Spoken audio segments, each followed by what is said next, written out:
ای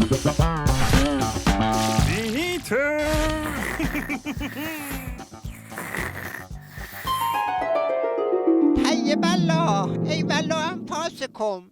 عمق استراتژیک کی بودی شما؟ آهای اهالی بغداد، آهای اهالی لبناباد، خودم کت خدایی همه تان را بر عهده میگیرمندی. کت خدا آقا، کت خدایی شما دارد جهانی می شود، همه از شما می ترسندی.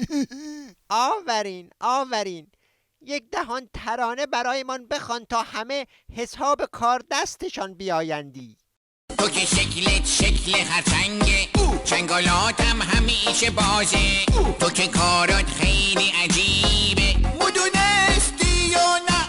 تو پولاتو فقط میشماری، اسکناساتو رو هم میذاری. مهموناتو رپتو کردی رفت، سیستم ما رو به هم زدی رفت. ای وای چه شد؟ خوب شد که خواب بودندی. کت خدا باید گم بشه، کت خدا باید گم بشه، کت خدا باید.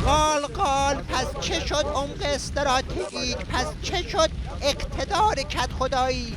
مگر ما کت خدای فینیتو و بغداد و لبناباد و سوری کده نبودیم؟ پس چه شد؟ آبش را کشیدن چلو شدندی. آخه شطور هنوز نفهمیدی که دوران خوابهای پنبه دانه‌ای تمام شدندی؟ دوغ تو بنوش آقا جان.